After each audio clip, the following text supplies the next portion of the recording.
programa Estação Saúde está de volta. Hoje nós estamos conversando sobre síndrome do túnel do carpo. Nós estamos recebendo aqui no estúdio para falar sobre o assunto o Dr. Romilton Crozeta da Cunha.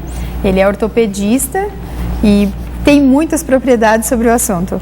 Doutor, nós já conversamos sobre o que é, a forma de tratamento, como diagnosticar e agora, antes de encerrar o segundo bloco, nós estávamos falando sobre a cirurgia em si, né? A cirurgia, o senhor comentou que é uma cirurgia tranquila, que a pessoa vai para casa, né, no mesmo dia que realizou. Como é que fica assim? Já aconteceu de ter algum risco, alguma complicação? Procedimentos cirúrgicos são feitos numa margem de segurança bastante alta. Uhum. Isso não impede que ocorra algum problema durante qualquer procedimento, né? Mas, graças a Deus, eu nunca tive problemas quando realizei esse tipo de cirurgia. E tenho feito bastante. A cirurgia ela é feita com uma lupa cirúrgica, com um aumento do campo cirúrgico, então a incisão é bastante pequena. Na palma, doutor?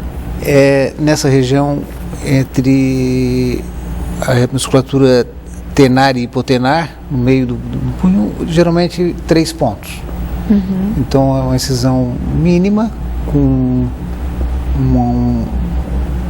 um uso de lupa a gente consegue fazer por dentro, sem abrir todo o túnel do carpo, toda a pele, abre somente o túnel, faz uma fasciotomia do retináculo e uma microneurólise externa do nervo mediano. E a cirurgia é bastante rápida, assim, não demora muito, é uma cirurgia rápida, com um pós-operatório variável entre os pacientes, alguns com mais, outros com menos dor, mas na grande maioria com bem poucos sintomas. Eles não queixam muito de que tenha, quando vem no retorno, de que tenha sido muito traumático, incomodou muito. Não, a grande maioria tem bem poucos sintomas. Pós-operatórios, eles inclusive relatam, se eu soubesse, tinha operado antes.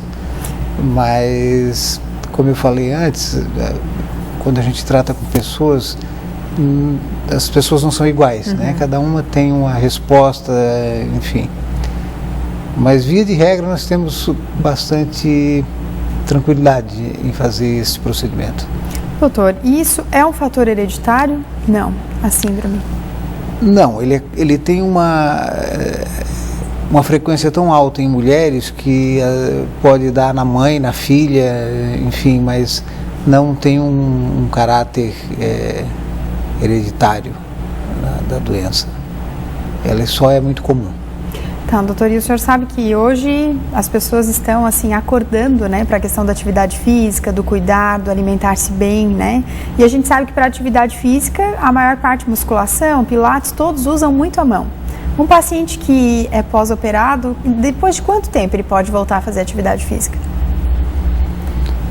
Via de regra, 3 semanas ele deve estar apto para fazer atividade física. Alguns pacientes conseguem mais cedo, outros um pouco mais, mas é recomendável que pelo menos umas 3 semanas fazer uma boa cicatrização para voltar a uma atividade mais puxada.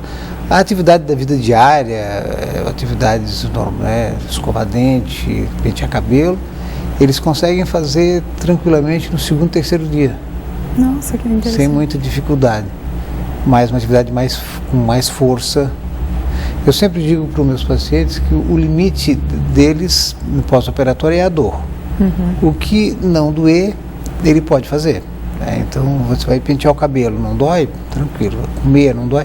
Se dói, ele reserva aquela mão, dá um repouso para ela e usa outra. Né? Mesmo quando a doença é bilateral, a gente opera um lado de cada vez para deixar a outra mão boa para a pessoa fazer as outras atividades, né, do dia a dia.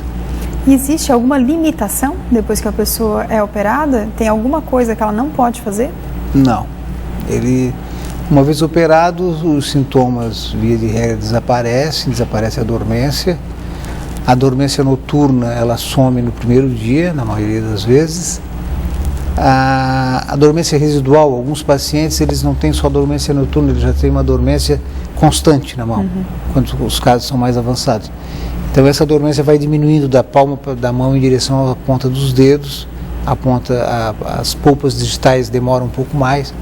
Tempo variável, alguns pacientes demoram até 4 meses, desses casos mais graves, para desaparecer todo o sintoma. Em alguns casos, quando a lesão é muito antiga e muito severa, ele pode ter uma lesão irreversível do nervo. Então, nesses casos, esses pacientes não vão recuperar mais a sensibilidade normal da mão. Vai aliviar o desconforto de acordar à noite, e vai diminuir a sensação de dor, mas a ponta dos dedos tem uma tendência a permanecer com uma alteração sensitiva nos casos mais severos, quando a compressão é forte e demorou muito tempo para fazer o tratamento. Doutor, eu quero agradecer a sua presença aqui no estúdio e eu quero abrir um espaço para quem está em casa nos assistindo, que de repente tem esse problema ou já se identificou com os sintomas que nós comentamos, né? Qual o telefone, onde o senhor atende? Eu deixo esse espaço para o senhor deixar os seus contatos.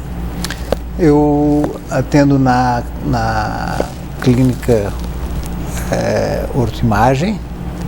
O telefone é 3622-1400 e estamos à disposição dos pacientes que tiverem esses sintomas, que nos procurem para a gente tentar resolver desde o tratamento inicial, sem cirurgias, até o tratamento cirúrgico, se necessário for. Joia, doutor, muito obrigada pela sua presença aqui. Obrigado também. O programa Estação Saúde de hoje termina aqui, mas você pode sugerir temas através do e-mail estaçãosaude.unisultv@gmail.com.